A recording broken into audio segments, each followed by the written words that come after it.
కేటీఆర్ గారు జనగామలో సభలో కాంగ్రెస్ పార్టీ అగ్రనాయకులైన రాహుల్ గాంధీ గారు అదేవిధంగా ముఖ్యమంత్రి రేవంత్ రెడ్డి గారి పైన అనుచిత వ్యాఖ్యలు చేసి గౌరవ ముఖ్యమంత్రి రేవంత్ రెడ్డి గారు వారు అభివృద్ధిలో ముందుకెళ్తున్నారని చెప్పేసి సందర్భంగా తెలియజేస్తున్నాం. ఏదైతే మీరు 10 సంవత్సరాలు పరిపాలించినో దళిత ముఖ్యమంత్రి అన్నావు, దళితులకు 3 ఎకరాలు అన్నావు, ఏది నువ్వు పాటించిన వాళ్ళు నువ్వు ఇచ్చిన మాట ఏదైతే పాటించినావు అని చెప్పేసి సందర్భంగా హెచ్చరిస్తున్నాం. దమ్ము ధైర్యం ఉంటే మీరు ఏదైనా ఉంటే ఓపెన్ డిబేట్ రండి. ఇప్పుడు మేము ఓపెన్ గా సవాల్ విసురుతున్నాం. పల్లా రాజేశ్వర రెడ్డి కానీ కేటీఆర్ కానీ పోచంపల్లి శ్రీనివాస్ రెడ్డి కానీ జనగామకు వచ్చి ఓపెన్ డిబేట్ వచ్చి మేము చేసిన పడింది మీరు చేసిన పడింది చూపెట్టాలని చెప్పేసి సందర్భంగా హెచ్చరిస్తూ ఈ అవకాశం ఇచ్చిన ప్రతి ఒక్కరికి పేరు పేరున ధన్యవాదాలు.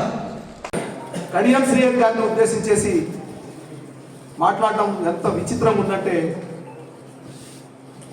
ఆయన కొడుకు వయసు లేని కేటీ రామారావు గారు, బిడ్డ వయసు లేని కేటీ రామారావు గారు ఆయన విమర్శించడం అంటే ఆకాశం మీద ఉమ్మేసినట్టు అని చెప్పేసి మనం భావించాల్సిన అవసరం ఉన్నది. ఉద్యమం చేసిన బీఆర్ఎస్ నాయకులకు పాలన మీద అవగాహన లేకపోతే ఈ రాష్ట్రాన్ని ప్రజలేమో ఉద్యమ నాయకుడు కదా ఏదో చేస్తాడు కదా అని చెప్పేసి ముఖ్యమంత్రి సీటిస్తే మరి పాలన ఎట్లా చేయాలి నేను అని చెప్పేసి ఎవరు సీనియర్ మంత్రి ఉన్నారని చెప్పేసి కడియం శ్రీహరి గారిని నీ అవసరాల కోసం ఆయన సీనియారిటీని ఆయన పాలనా దక్షతను వాడుకోవాలని చెప్పేసి నువ్వు పార్టీలోకి తీసుకెళ్ళావు. నువ్వేమో ప్రేమతో దయతో తీసుకెళ్ళలేదు. నీకంత ప్రేమ ఉంటుంటే డాక్టర్ రాజా గారిని మీరు చెప్పినట్టు ముఖ్యమంత్రి పదవి ఇచ్చేవారు. కానీ మీ అవసరాల కోసం కడియం శ్రీహరి గారిని పార్టీలో తీసుకొని రాజ్యాంగబద్ధంగా బిఆర్ అంబేద్కర్ రాసిన రాజ్యాంగబద్ధంగా వారికి ఇచ్చిన పదవులను మీరేదో దయతో ఇచ్చిరని చెప్పేసి నిన్న మీడియాలో చెప్పుకున్నాం. శ్రీహరి గారి మీద మీరు ఏ విమర్శ చేసినా మీరు 100 తప్పులు చేసిన శిశుపాత్రులు లాగా తయారైతే తప్పితే మీ మాటకు విలువ ఉండదనే సంగతిని మీరు గుర్తించాలని చెప్పేసి కోరుతా ఉన్నాం. ముఖ్యంగా రాబో స్థానిక సంస్థల ఎన్నికల గురించి మేమేదో వెలగబెడతామని చెప్పేసి కేటీ రామారావు గారు చెప్తా ఉన్నారు. ఇక్కడ పల్లా రాజేశ్వర రెడ్డి గారు కూడా కళలు అంటున్నారు, పాలకుల దయాకర్ రావు కూడా కళలు అంటున్నారు.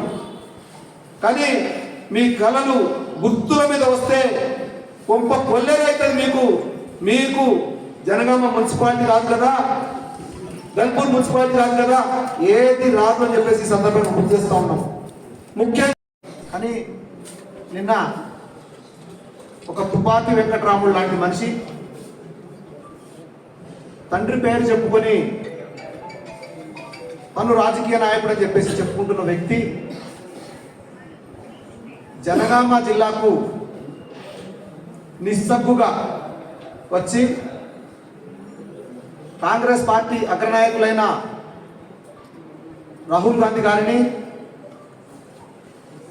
రాష్ట్ర ముఖ్యమంత్రి అయిన శ్రీ యనుమల రేవంత్ రెడ్డి గారిని చాలా అనరాని మాటలు, అంటే కనీసం మనం ఇంట్లో 2 మిత్రులు కూడా మాట్లాడుకోలేని పదజాలంతో సోషల్ మీడియాలో ఈ మాటలు మాట్లాడితే తప్పితే తనకు గుర్తింపు లేదని భావించి అవాకులు చవాకులు పేలిన సందర్భంగా దానికి నిరసన తెలియజేస్తూ ఈ print and electronic media, social media, ఈ మీడియా ప్రెస్ మీట్ సమావేశాన్ని ఏర్పాటు చేయడం జరిగింది.